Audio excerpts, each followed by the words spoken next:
The views, information, or opinions expressed during this series are solely those of the individuals involved, and do not necessarily represent those of the organizations they are affiliated with, and its employees.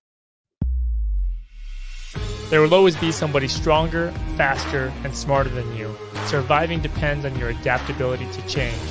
Those who are the most adaptable are dialed in.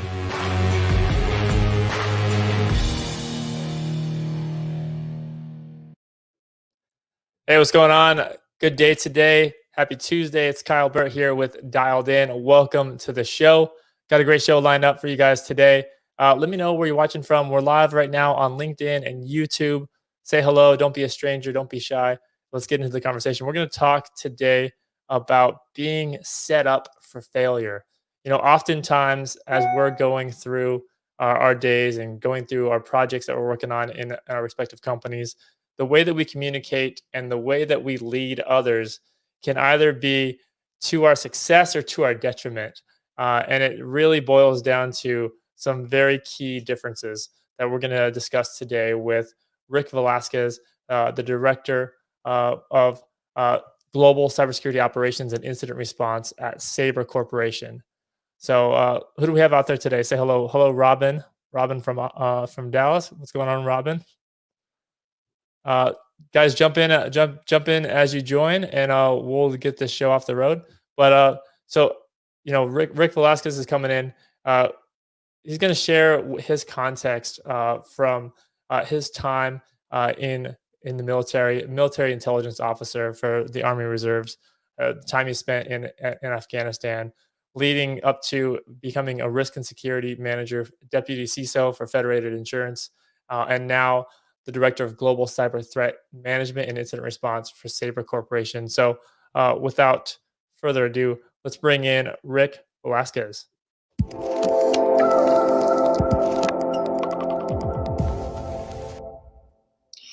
Hey, Rick, welcome to the show. Thanks, Kyle. Good to be here. Hey, yeah, absolutely, man. Let's talk about what you are the most dialed into. So being dialed in is all about being the most adaptable to change, and being an adaptable leader is what it really takes to be in the world of IT and in the world of cyber, right? So let's talk about your context, right? Like how you got to where you are now as the Director of Global Cyber Threat Management and Incident Response for Sabre. Let's hear your backstory. Yeah, sure. Well, I started off back years ago in the network administration realm and managing firewalls, managing routers, standing up servers, mail servers, things of that. Got into security, cybersecurity, probably about 15 years ago when I was working for a missile defense agency down in Albuquerque, and transitioned from there. They're going into a 5-year pause, which corporate means they're going to be laying people off, right? So went from there, got hired on at Federated Insurance, so a more regulated space. Well, not more regulated than DoD, but regulated for commercial or corporate and stuff. And really got to, instead of looking at one facet of risk, cybersecurity and stuff, looking at more policy driven and stuff, I was able to get involved more holistically of risk and security. Had a great mentor there, Jim Stefani. He was the CISO and my boss. Just great mentor, great coach. A lot of great mentoring over my military career as well. Spent 10 years there, and that was up in Minnesota. And as you get older and start enjoying being out on the lakes, the winters get a lot longer and the summers get shorter. It's amazing how that works. So moving to Dallas was a great move, and joined Sabre about 2.5 years ago. Awesome. You've just been chasing more sunlight, huh? Coming Yeah. down. Yeah, got it. Got it. So tell me a little bit more about your role at Sabre before we get into the meat of this thing. So you are the global cyber threat management and incident response. So I understand that kind of leads you into a lot of things, right? Like threat detection, threat hunting, intelligence. Tell me a little bit more about that. It does, yeah. So I came on the Sabre about 2.5 years ago, about a year after a very publicly disclosed breach happened, and came on, and the threat detection capabilities at the time was not as effective as it probably should be. So a lot of it was more of having a few people in-house facilitating things with larger outside contracted facilities, if you will, which made time to remediate, time to contain really slow. So I put a lot of effort into working with leadership, identifying the needs, and interviewed 39 individuals in the fall of 18, which was just crazy busy. And then very much focused on bringing in some senior skilled people. And then I had mid-level and then junior level. And so now I have 14 individuals. We spent a lot of time in 2019 establishing a foundation of drafting. We drafted over 81 processes that we follow, broken down by quarters and months, and in certain how many for each individual. And then also developed over 31 actionable alerts or use cases, if you will, looking at different tactics and techniques used by bad actors, and how to, which ones are going to give us the most value up front. And there's a format that I used for that. And so getting those implemented. So then in 2020, we were able to shift this brand new team, which in 2019 was really a build. In 2020, we were able to shift it to another stage where we now have a cyber fusion team. A couple of them, a few focus on threat detection and continuous alert monitoring. A couple focus on threat intelligence, and a couple focus on threat hunting. And then everyone's involved from an incident response perspective. Wow, that's fascinating. So, I mean, I heard a lot of numbers there, a lot of specifics. I appreciate that. 14 team of 14, 81 processes that you guys have kind of developed and put in place. I mean, that's incredible. I want to touch more on that in a little bit as well.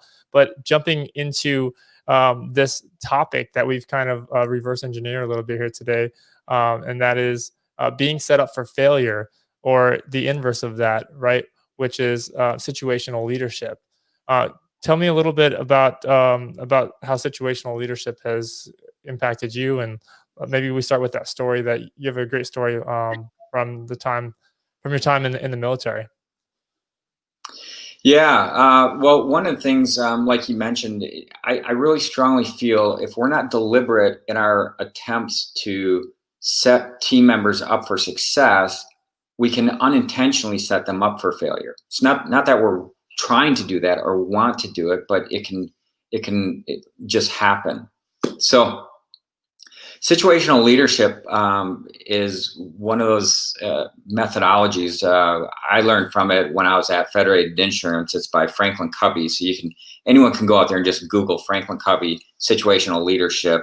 And even if you go to images, you'll see the flow of what I'm talking about. And really what it means is, Kyle, if you're on my team and you're super smart and you've been doing, what you do for a while, but I've asked you to do something slightly different that maybe you have not been exposed to before, then I should give you a slightly different leadership input based on that.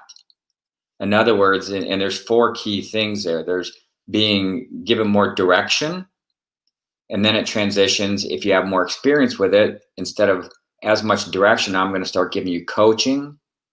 And as you do it more, I don't need to give you as much direction, as much coaching. I should give you more support. And at some point, just be able to delegate things to you.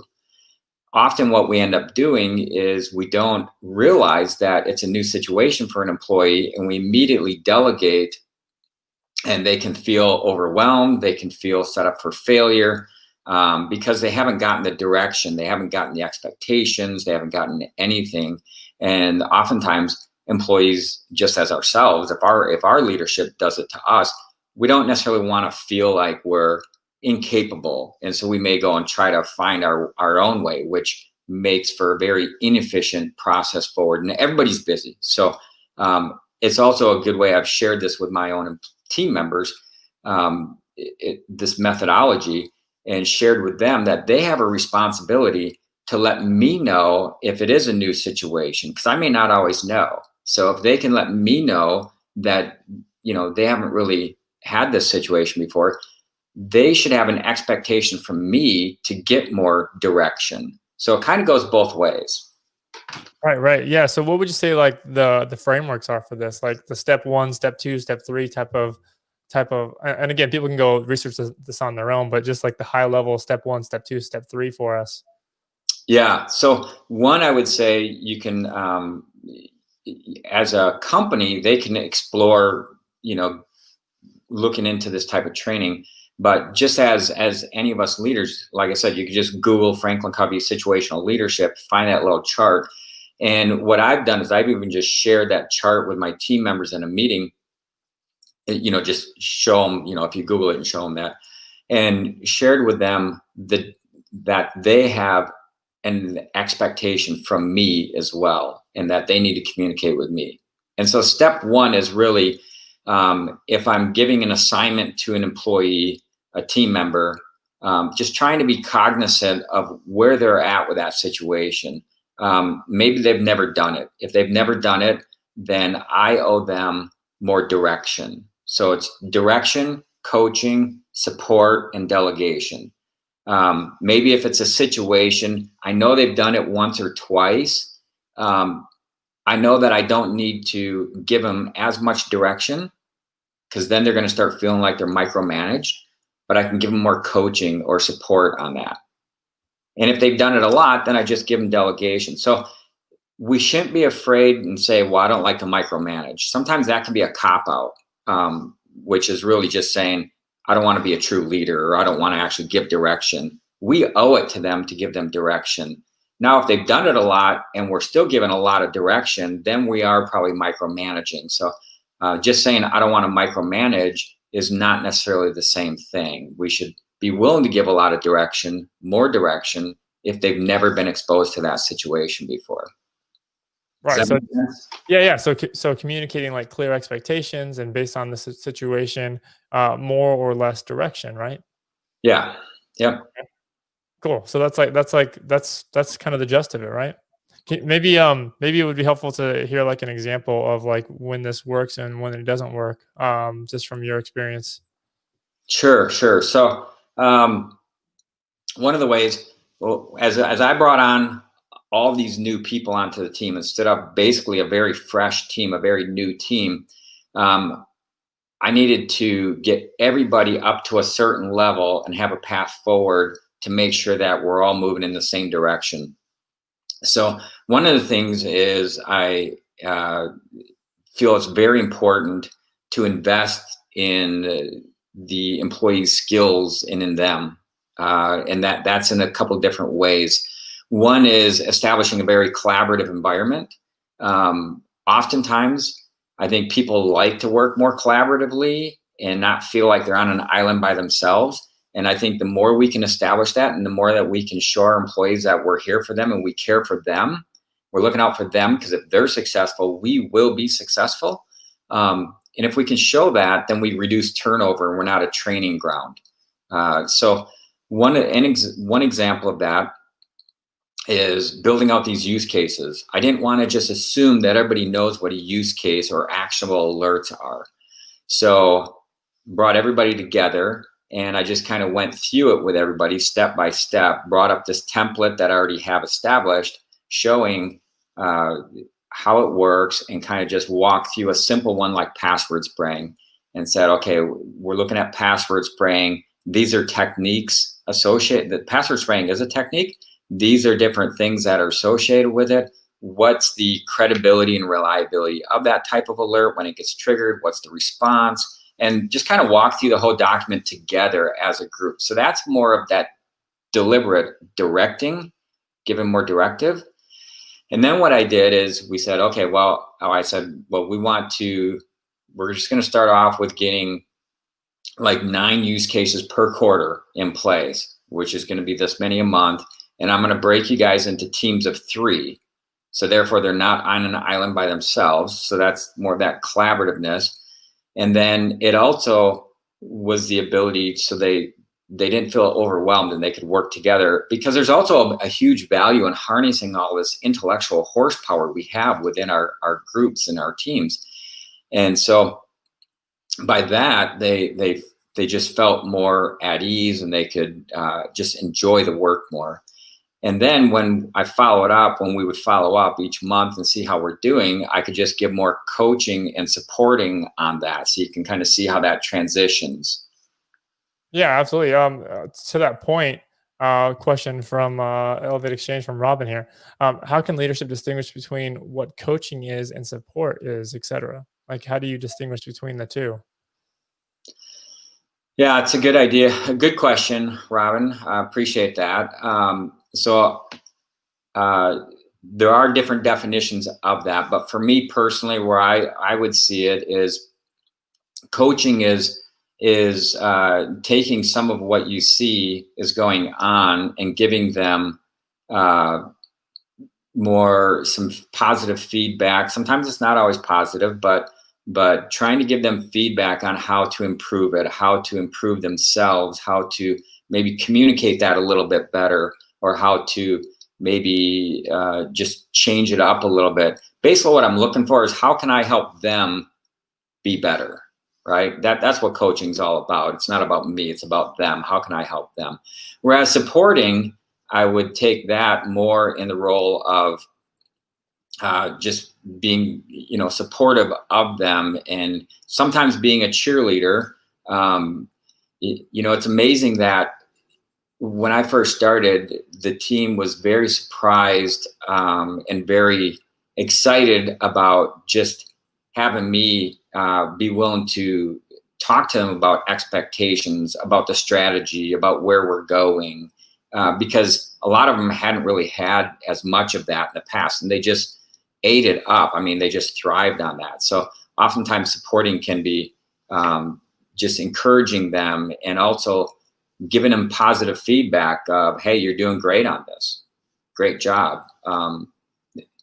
Positive feedback is something that I would say, and I keep learning from it myself. I'm not perfect on it, but that is a free tool that we have at our disposal. And all too often we're more quick to criticize someone or criticize something they've done instead of giving them positive feedback and show appreciation. And it's just something verbal you can do. You can do a note, you can do other things, but just verbally, even just expressing your appreciation for them, especially in front of others, even in a meeting. You'd be surprised at how many leaders don't do that. Oh yeah, no, I mean, you hit the nail on the head. I mean, so many people are just so quick to criticize and jump right into what we need to fix, but without acknowledging like what you're doing well, right? And you're right. I mean, that positive reinforcement is huge, especially in a time now when, most of us aren't sitting at the same table together. We're virtually connected through the internet now. So even now, it's much more important to emphasize this communication style, right? And setting the right expectations and not setting people up for failure. Yeah. You alluded to in our previous chats, you alluded to a scenario of like work from home, work-life balance. And, the leader sends you that email on a Sunday, right? Saying, check this out and there's no other context. It's just like, here's the thing to research. And it's like, do I do that now or do I wait till Monday? Like, tell me a little bit more about that. Right. Well, one of the things, so going into that, when we're talking about setting expectations, at my last organization, they were really good about it. There was a document of, for your role, here's expectations, and you're given that. For instance, one of them is no surprise management. That's actually a really good one to try to enforce. And it's not just for my team members to me, it's me to my leadership. And the intent is that if it's something that I think they could get called on by someone else or asked about, I should try to head that off and make sure they're at least aware that it could be coming, so there's no surprises. Now, we're not going to be perfect on that, but if we're doing our best, that helps. That also helps instead of me going to them and saying, what's going on with this? Why didn't you tell me about this? Now they feel like they failed or something. So kind of it's being more proactive. But a smaller and a day-to-day type of thing that I've learned from feedback from my team members while I was at Federated even, was I was sending them emails saying, hey, can you get me this? Or can you get me that? And they actually gave me feedback saying, Rick, oftentimes you send us emails, but do you need it today or do you need it next week? Because I have other things that I'm trying to get done. And so they didn't say it in that manner, but but I would have been fine if they would have. But it was just very enlightening. So I've tried to really embrace that and do that myself. When I send an email to an employee saying, hey, I really need this. Can you get it to me by the end of the week? Or can you get it to me within the next 2 weeks? Or give them a date or something. Because oftentimes there's so many different things that people are working on. And we talk about work-life balance all the time. But how do we practice that? And how many things do we end up executing on or send out that can really send the wrong message? And that's kind of the example that you and I were talking about before, Kyle. An email came out over the weekend and it just said, hey, can you look into this? And so then that made it down to me. And there's no like, okay, do you need this on the weekend right now? Because I can get a bridge going and we can get all these other teams involved. Or do you actually need it on Monday? And so it's very it's very helpful. It takes a lot of pressure off the team members also if they can kind of identify where do they need to prioritize that request, because everything's not an emergency. But if you're not telling me a time, then depending on how you respond to other requests or how you initiate that as a leader, I may try to get everything done now because everything, I don't want to look bad. Right. Yeah. I mean, we live in instant gratification times, right? I mean, yeah. Amazon Prime right now at your door in 2 hours, right? So, I mean, it's, if a leader in your organization sends you an email like, look into this, and it's Sunday at 12 o'clock, I think most people would probably just assume, oh, I probably should just do that real quick, right? But then and then at the same time, like I'm adding to the situation, if that same leader was then touting work-life balance on another conference call later, it's like, well, you're setting people up for failure, right? Because those two things are conflicting. You can't say work-life balance and then send emails on Sunday without any context of it, of like saying, get to this on Monday, get to this on Tuesday, get to this by the end of the week. That context matters, right? The context is key here. The expectations need to be clearly outlined and set. Very powerful stuff. Absolutely. Yeah. So Robin had another question here too. She said, do you bring them into the strategy in the beginning or in the support stage? I think she's referring to what we were talking about earlier with leadership. Yeah. So the way I handle it is I usually align with my leadership to make sure that my strategy moving forward is aligned with upper leadership and the strategy of the organization, and kind of make sure to put together, if I'm looking like at next year's goals, for instance, and Robin, feel free to chime in with another feedback there if I'm not going in the direction you're talking about. But so looking at like next year's goals, I will make sure that from a framework perspective that I'm aligned with the corporate goals, and I have some conversations with my leadership. But then I will kind of bring it back around to the team after I have that framework established and get their input as well, because I think it's very important for them to feel a part of the process, and explain how ours ties in with the corporate goals and stuff. And I think that also helps them to tie in more personally with the corporate strategy and corporate goals. But I don't really care for a lot of it where a lot of leadership styles where it's all just pushed down, as much as if I can help allow them to be involved in the strategy. Now, I will say this, I have made the mistake earlier in my career without with some newer individuals and stuff. This is years ago, where it wasn't really clear who the decision maker is in that and has that responsibility. And there was some hurt feelings because they gave other input and I still didn't change it to go with that. And they felt like they actually had the decision voice in that. And, so trying to help them understand, okay, there's certain individuals have input, some have recommendations, and some have decisions. And depending on where you're at, you're still the decision maker on it. You still have the responsibility if things go bad on the direction it's going. So that can be kind of a touchy conversation to have, but I think it is important for the team to understand that there's different roles. And what I'm asking for isn't for them to make the decision on the strategy as much as it's to provide input that can be considered. And learning that earlier on was very helpful also. And, we can always learn from our own failures and be mature enough to fire and adjust and just admit that maybe kind of misstep there and appreciate the feedback and just adjust as a leader. Absolutely. Yeah, I appreciate that insight. Let's switch gears a little bit here and talk about being a force multiplier in the business. You shared with me previously a story about time in the military, about being a force multiplier and just the power in that. If you wouldn't mind sharing that with the rest of us here. Yeah, that's something that I learned more and more just from being in the military. And as one example, on my last deployment, I was deployed in Afghanistan. I was attached to a 3rd Group Special Forces team as a military intelligence officer. And they lost their intel lead and asked me to come in embed with them. So I spent most of my year in Afghanistan embedded with the team, and we're very remote. So as most places may get convoys coming out to them, in the time I was there, we had 2 convoys come out to us for fuel or ammo and stuff. Everything else was airdropped because people didn't want to deal with all the IEDs. There was just a lot of IEDs in the area.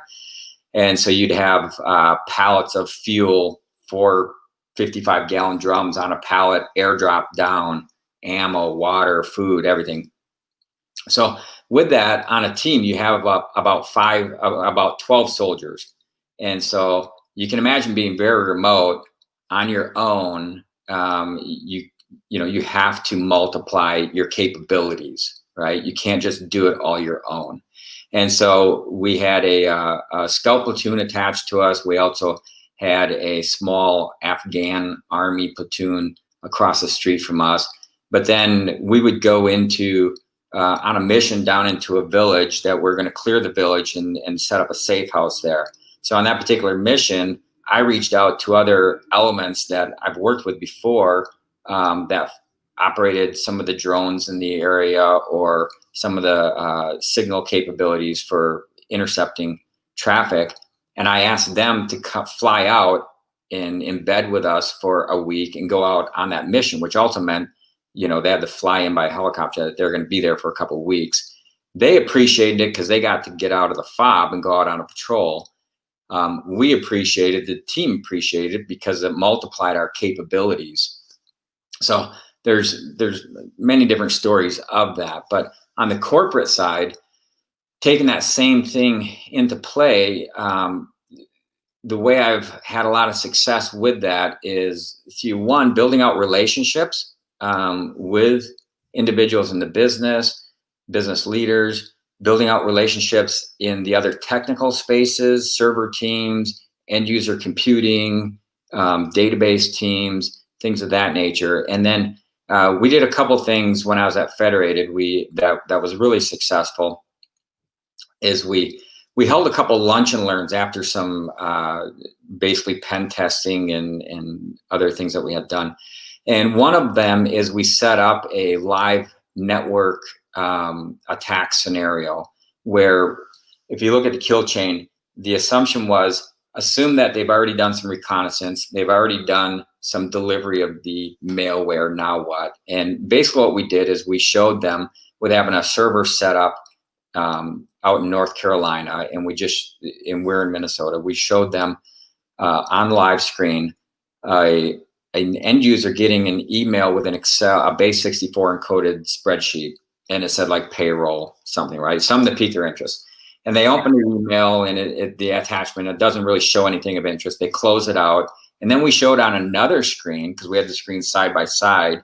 And we use Metasploit and stuff. And we showed on another screen how a command and control session was established now. And then we launched a calculator, right? So it was very basic things, but we showed them how easy this stuff can be done. And then we showed another, and we had probably 60 individuals attend over 3 different sessions, this lunch and learn session from the server team and all these other teams. Then we had another session a couple months later on reverse engineering a piece of malware. And we showed what it was attempting to do, where it got blocked, where it got through. And just with those 2 sessions alone, and then also just relationship building, over like, I'd say a 6-month period, because it doesn't happen overnight, we started having people from the client services team start reaching out to us and saying, hey, we looked at what Microsoft capabilities there are within Windows 10, and look, we can do this, this, and this to help tighten this down or tighten that down without having an impact on the end user's ability. We had people from the server team start integrating with us, but instead of us initiating, they started initiating. That's just one example of force multiplying. And it was really just making them aware of what can be done, and not talking down to them, but trying to get them to just join us and show them the threats and the risks that are out there, and how can we as an organization help to tackle this. Because we as a security team, I don't care if you have 15 people, if you have 2 people, you can't do everything yourself. And so we need to just partner and be a more cohesive, holistic team, if you will. No, absolutely. Absolutely. Quick shout out to some commenters out there. Carlos said, military mindset cannot be fabricated. Cheers from Miami. Robert Duran said, thank you so much for your service. So this force multiplication mindset, right? Like you completely attribute that to your time in the military. That seems like a really tough thing to like teach somebody or put into practice for someone to do. I mean, what would you say are some things that kind of, it sounds like you've kind of done it without thinking about it really, it just kind of became a part of you. But like, how would you explain that to someone to take that on themselves to become a force multiplier? Yeah, good question. I think one thing is there's a mindset, realizing, I'd say first, and there's people in the military even that I've had run into leaders that think more about their officer evaluation report than they do about the mission and the people.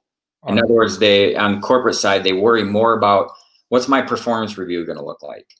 I think if you can get out of that mindset and think about how can I set my employees up, how can I set my team members up for success, realizing that if they succeed, I will succeed, I think you're going to get a better result. So with that in mind, that also spins over to the concept of don't worry about how I'm going to look good.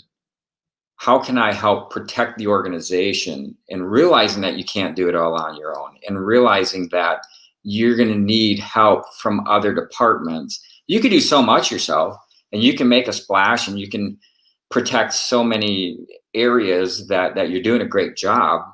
But to really stay ahead of the curve and try to get there, you need to bring in other people and make them aware that you feel like they're an extension of your team, and help them to, people want to feel appreciated for what they bring to the table, and that you do appreciate them.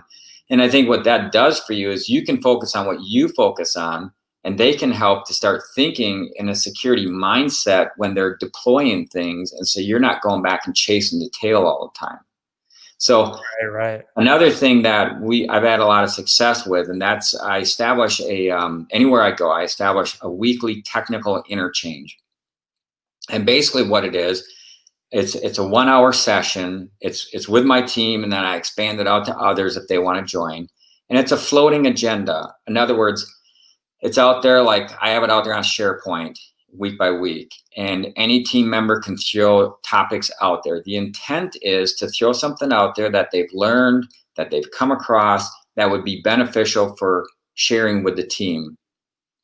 And then they throw it out there, they say how much time they need and stuff, and then we have this technical interchange, and it's not really my meeting, it's everybody's meeting.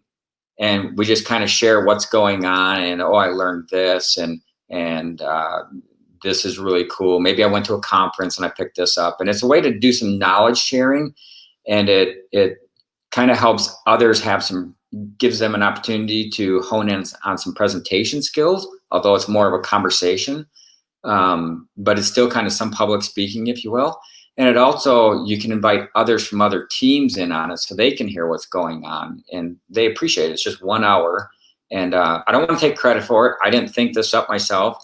I was working for a research and development company in Albuquerque years ago, working on a non-invasive glucose monitor. And so they used to have these every week. It'd usually be like 2 o'clock in the afternoon on a Friday, and they'd have a cooler full of beer. So I don't do the beer thing, but we do have a meeting, and it's usually well received. That's awesome. Technical interchange meetings. That's great. Letting the creativity flow and letting the knowledge be shared amongst the team. That's great. And I can see how that kind of plays into being a force multiplier, right? Because it's, again, that's about building those relationships, empowering others on your team to know that they have your back, that you have their back. I mean, they have your support, right? So they can go out and do what they need to do, right? And that's how you do it, right? Little by little.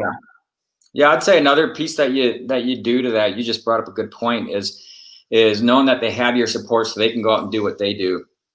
And another piece to this is I know there's some leaders that do one-on-ones with their direct reports, and maybe it's once a week, maybe it's every other week, maybe it's once every 3 months. And there's a lot of leaders that don't.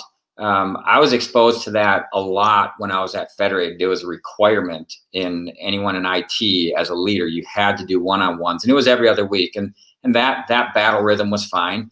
At Sabre, I do it every other week. Some people do it once a week. That's fine.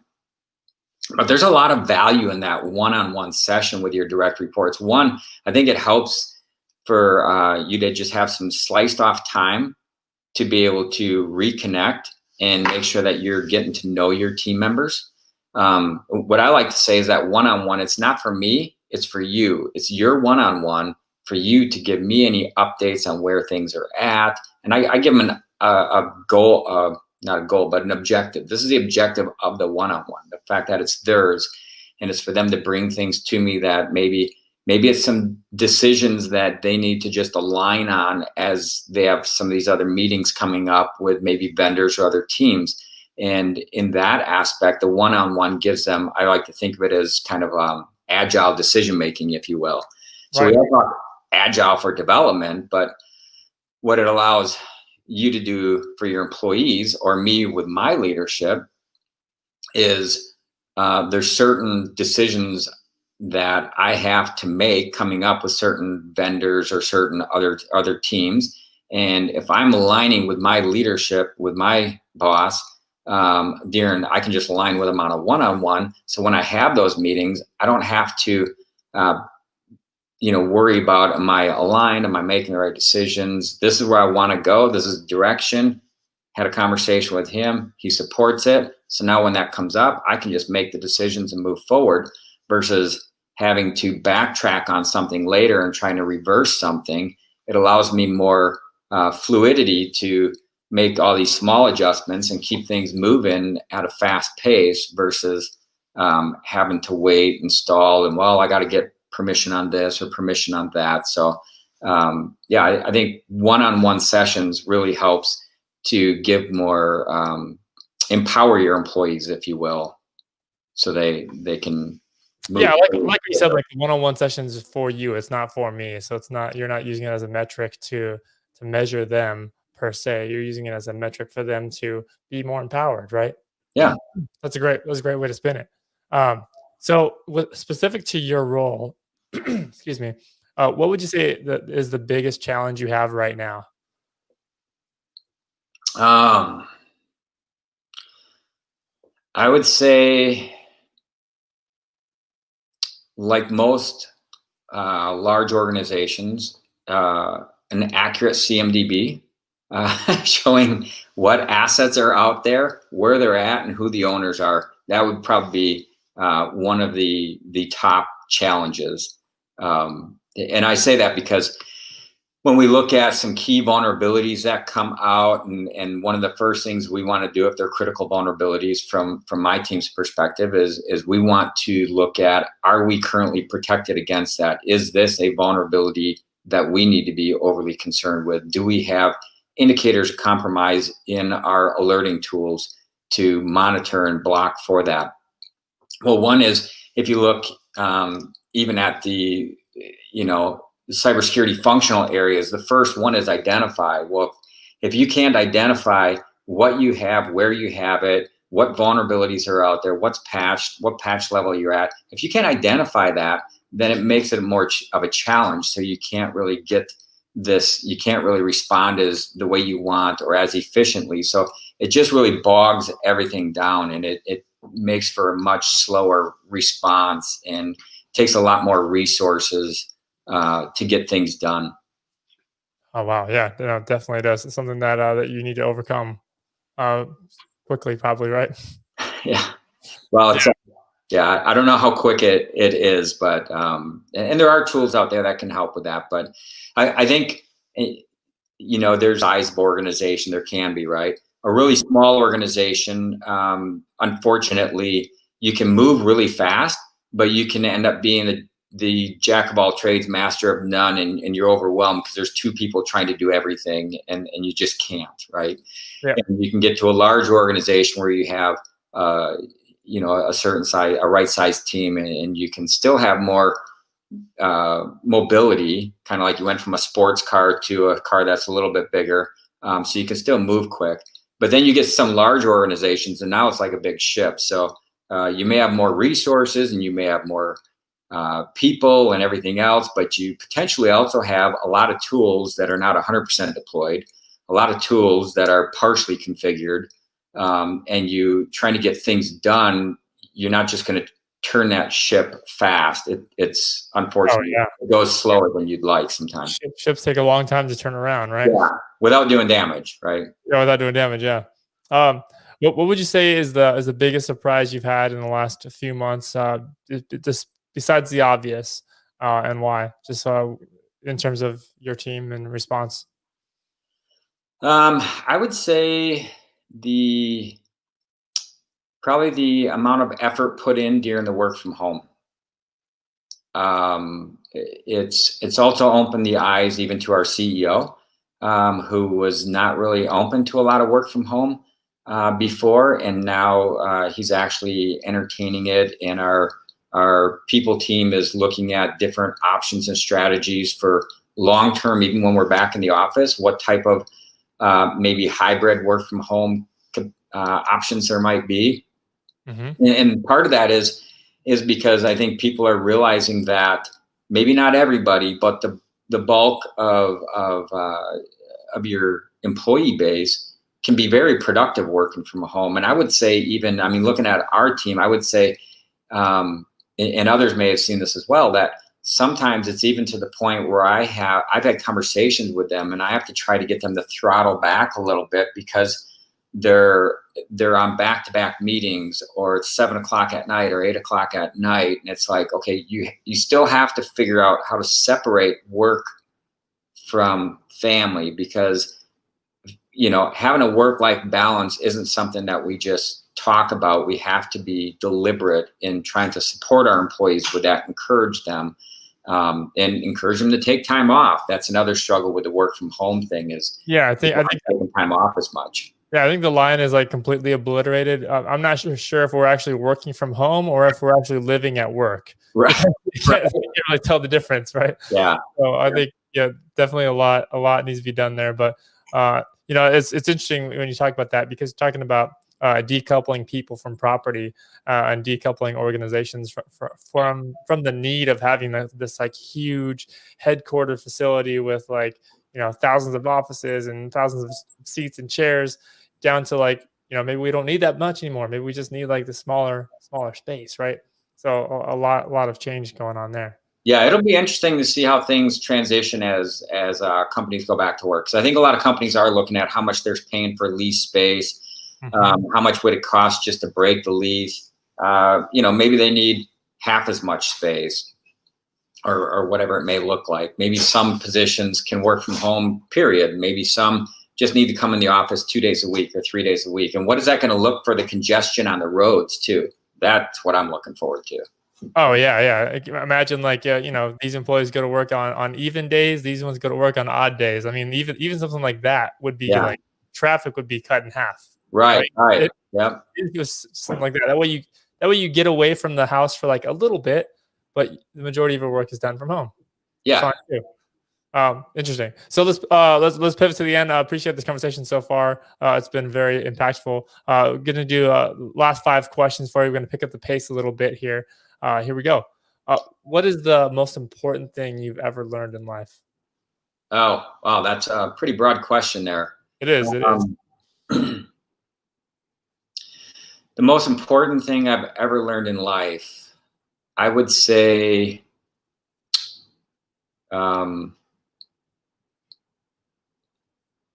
balancing my personal time in my marriage. And let me unpack that just a little bit. Yeah, go for it. When my wife and I first got married, I used to be in like a softball league and a basketball league and this and this and this, and feedback is good for us. And I was very appreciative that my wife said, you overschedule your personal time. And I didn't realize I was doing that. And so being aware of that and trying to be sensitive to that, I think has just helped me be a better husband in my marriage. And it was also even more so, later I got into triathlons. I've done 5 Ironman triathlons, and especially coming back from deployments and stuff, it's like, I just have a different perspective now I've cut back a lot of it. I primarily just do running, and I do some mountain biking.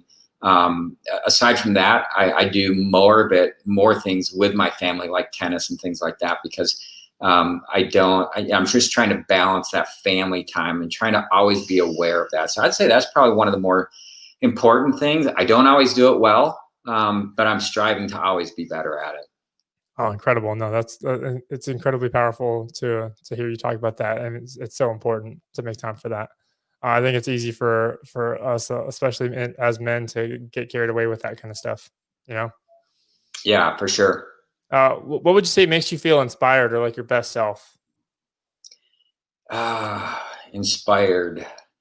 I would say two things. If we're talking about corporate world, 2 things I would say. One of the things that really inspires me is seeing my employees flourish, seeing them grow, seeing them get excited about their work again. And just that's just inspiring. It to me, it's like, okay, I'm making a difference, because just seeing the joy with them, with working together, and it's not always kumbaya, right? There's challenges. There's the downside of leadership where you have to have these hard conversations sometimes, but yeah, seeing them succeed and seeing them get excited and about being passionate about where we're going, and some of that, a lot of that's from me giving them feedback too. And then I would say the flip side, which inspires me, is me getting some feedback from my leadership. Just appreciation. I don't need an award. I got plenty of those. I don't need a trip or anything. Just a thank you. Just you're doing a great job. Appreciate everything that you're doing for the company, for the organization. Just appreciation. Simple appreciation. Oh, love it. What's the single best book you've ever read or would recommend others?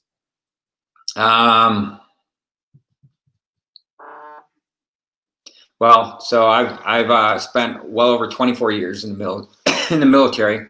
First off, active duty, and then as a tanker, used to drive tanks and stuff, and then military intelligence later, on reserves and everything. So they're more military related. One was so I'd say Prodigal Soldier was a really good book. In the military, they have this thing, especially for the officer ranks, they have this thing. It's called a recommended reading list, and it's published out there. So if you're an officer, this is a recommended reading list that they put out there that, you know, for you to kind of pick and choose.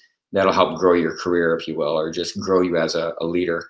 And I think that's something that in the corporate world we could probably do as well. But yeah, Prodigal Soldier was really good. Talks about how the shift from Vietnam into an all volunteer service and all the challenges they had. Yeah, no, I like your idea. We should have recommended reading lists in corporations for sure. Yeah. That's a great idea. That's fantastic. If you could have dinner with anyone that has ever lived, who would it be and why? Living or no longer living, who would it be? I'd say Jesus Christ. How could you not? That would be phenomenal. Yeah. Awesome. And now that you're dialed in, Rick, what does being dialed in mean to you, just in your own words? Yeah, it kind of means, I think this area here means how you can dial in with your peers, and just like being willing to learn from your leader or learn from your team members. How can you learn from your peers? Because none of us know everything, right? I mean, we have to be willing to humble ourselves enough to reach out to others. And that's an area that I'm striving to improve on always. I'm not by nature an extrovert. That would be more of my wife, thankfully. So it's a little more challenge for me to get out of the box a little bit, out of my comfort zone. But that would be what dialed in means to me, is just having, and I really appreciate this opportunity and this venue to be able to get dialed in and to be able to jump in on other dialed in sessions. Awesome. Well, Rick, we appreciate you. Guys, go connect with Rick Velasquez on LinkedIn. We'll drop his link in the comments here. And until next time, stay dialed in. We'll see you guys next Tuesday for another session. Thank you.